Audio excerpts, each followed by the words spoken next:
U.S. Trade Rep Jamieson Greer and Treasury Secretary Scott Bessent take to the podium to deliver the latest salvo in the U.S.-China trade war.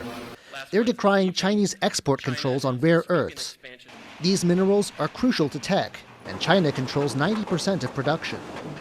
China says foreign companies must now get its approval before they can export products that contain even tiny amounts of rare earths, letting China decide where rare earths can and can't go. Some think this may be an attempt to pressure the U.S. on its own chip export controls.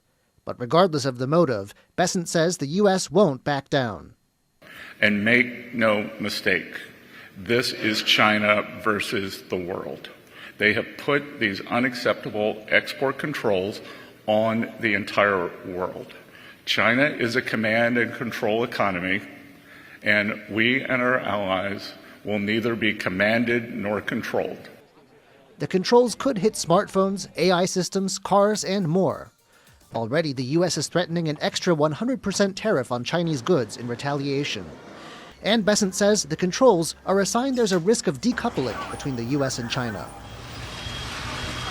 In Taiwan, the tech sector is watching closely, as the country's chip sector also makes use of rare earths. Economy Minister Gong Min-shin has encouraged recycling rare earths as one way of staving off a shortage. He says Taiwan stands ready to join with the rest of the world in the face of China's export controls.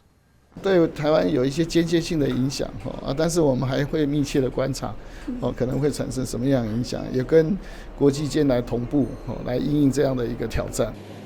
Some in the tech sector say a lot depends on how long the controls are in place and how heated U.S.-China trade friction gets.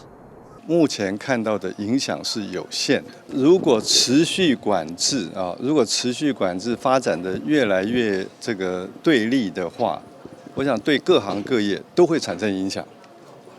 不光是鸿海。 Others, while hoping for a return to normal, see a chance the U.S. could build its own rare earth production as a countermeasure. 美国也是稀土全球生产的第2名了，那他决定火力全开自己生产。 也未必不行，所以我的结论是，这个世界是一个互相合作的世界，大家贡献自己擅长的，做得好的，有能力的。October 29th could be a date to watch as tensions mount. That's when U.S. President Donald Trump and China's President Xi Jinping could meet in South Korea, where both will be attending the APEC forum. It could be a chance to ease tensions, from China halting U.S. soybean imports to new sanctions on American shipbuilders and port fees on U.S. vessels. Whether the two meet, though, and regardless of the outcome, Beijing is showing its willingness to throw its weight around, with global consequences. James Lin and John Van Trieste for TaiwanPlus.